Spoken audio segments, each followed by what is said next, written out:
Šajās dienās tika paziņoti 4 finālisti mikro uzņēmumi, kuri pretendēja uz galveno balvu Gada mikro uzņēmums 2012. Viens no tiem bija pilnsabiedrība Fresh, kas nodarbojas ar virtuālās reklāmas izstrādāšanu. Tas ir tāds labs pasākums, kurā tu aizies apsties, kas ir citiem uzņēmumiem izdevies, un tad arī mēs redzam, ka kaut kas labs arī notiek. Nevis tikai, ka nekur nekas nenotiek, bet redzam kaut kāds uzņēmums, kas attīstās, kas aug, ir kaut kāda perspektīva, un man liekas, tāda pasākuma jau kopumā ir ļoti labi. Galvenais, lai netrauciet darbam. Mūsu uzņēmums saucās Skats.lv. Mēs izstrādājam interaktīvās 360 grādu vizualizācijas. Tas ir pamatā virtuālās tūres, produktu vizualizācijas un arī dažādas citus jaunos produktus. Un, mūsu galvenais darbības būtība ir parādīt mūsu klientu biznesu, kā viņš izskatās interneta vidē, interaktīvi tā, lai viņi pēc tam tālāk varētu izmantot mūsu vizualizācijas un celt savu biznesa vērtību, pārdot savus produktus, pakalpojumus, piesaistīt klientus. Šobrīd mēs taisam automašīnas Hyundai virtuālo tūri, fotografējam gan no iekšpuses, gan no ārpuses. Tā būs tāda iespēja virtuāli šajā mašīnā iekāpt iekšā, pagrozīties uz visām pusēm un apskatīties, cik šī mašīna ir skaista, kādas ir viņas funkcijas, un tieši to pašu izdarīt arī no ārpuses. Un tas, ko mēs vispār darām, ir nevis tikai taisam automašīnām šādas veida tūras, bet arī dažādām telpām, veikaliem, saloniem, viesunamiem, restorāniem, kafēnīcām, arī dažādām automašīnām un visādām lietām, kas var tikt iebūvēts automašīnās. Taisam šāda veida tūras. Pati fotografēšana notiek samērā ātri. Tā, teiksim, dažās stundās mēs varam uztaisīt šo mašīnu un iekšpusi no ārpuses nofotografēt. Tālāk ir tā neredzamā puse, kas ir pie datoriem, kur puiši sēž un liek to visu kopā un tās bildes apstrādā. Tas ir ilgāk, tas ir tur vairākas dienas vai pat nedēļas var aizņemt. Tā ir ļoti laba iespēja aizteikties varbūt kādam citam priekšā. Tādā veidā ne tikai parādīt sevi, tur mājaslapā salikt kaut kādas bildes, tur ar mobilo telefonu varbūt fotografētas, bet parādīt sevi kvalitatīvi un skaisti. Un to mēs varam uztaisīt un tādā veidā mēs varam klientam palīdzēt. Savā nepārāk ilgajā pastāvēšanas laikā uzņēmums jau ir ticis pie labiem klientiem. Pamatā tas ir turisms tomēr, jo turismā šis ir bijis standarta pakalpojums Eiropā. Viesnīcu prezentācija, atpūtas prezentācija. Ja mēs gribam doties, teiksim, uz kaut kādu viesnīcu, palikt pa nakti, mums ir svarīgi, kā izstās numuriņš, kur mēs gulēsim, kur mēs ēdīsim. Tādēļ cilvēks pats grib izstaigāt visu, paskatīties, kā tur ir. Un tas ir tas, ko mūsu produkts nodrošina pamatā. Tā ir drošības sajūta par vidi, uz kuru tu dodies.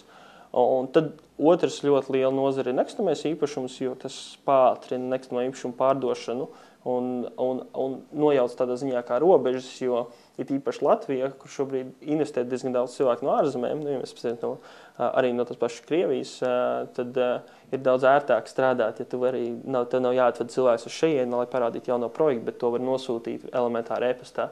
Un tad trešā lielākā noteikti ir medicīna, kur mēs sākām strādāt tikai gadu atpakaļ, bet gadu laikā Latvijā mēs esam realizējuši 27 medicīnas projektus. Tas ir tādi slimnīcas, dažādi centri, zobārstniecības, klīnikas un ļoti liels pieprasījums, jo klientiem tieši medicīnā uzticība ir viss pamats. Uzticība. Un tādēļ viss, kas nodrošina uzticību, palielina pašu biznesa vērtību. Un to mēs nodrošinām ar savām vizualizācijām internetā, klientam parādot, ka vidē viss kārtībā, kur viņš aprūpēs, kur viņš gulēs, kur viņam veiks operāciju. Tādā veidā klients apskatot internetā visu slimnīcas vai veselības centra piedāvājumu, izjūt kaut kādu lielāku mieru pret to vietu. Pēdējā pusgada laikā ļoti aktīvi esam apgūši dažādas ārzemju tirgus.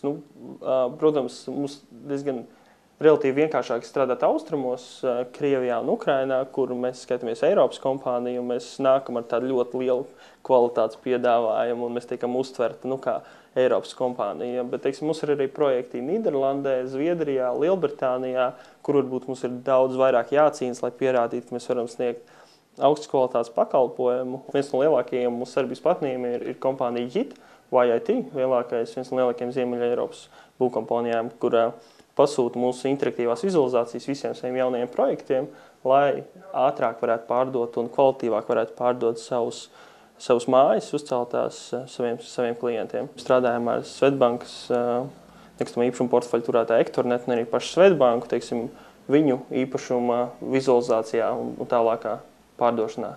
Ieraugu vairāk ir arī mūsu pirmais sauklis, pirmais slogans. Tā var izteikties, kad žirafe viņi skatās no augšas, viņi redz, kas džungļos notiek. Tad arī mūsu 360 vizualizācijas ļauj paskatīties visapkārt, redzēt vairāk. Un tādēļ šīs asociācijas mēs arī izvēlējāmies sadraudzēties ar žirafēm. Viņi ir mūsu mīļākie dzīvnieki. Kopumā konkursam Gada mikro uzņēmums 2012 pieteiktās firmas raksturo atslēgvārdi nišas produkts un personības ar lielu pieredzi nozarē, radošu garu un darba spējām. Pasākums ļoti interesants.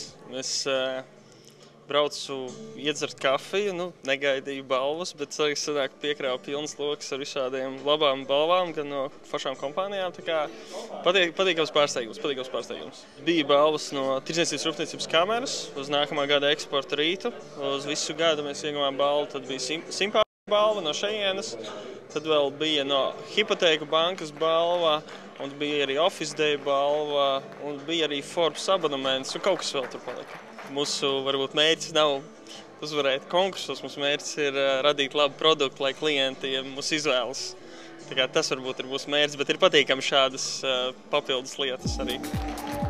Jāatzīmē, ka visi šī konkursa finālisti apvieno sevī spējas gan saskatīt savu nišu, gan radīt oriģinālu un kvalitatīvu produktu, gan atrast savu pircēju.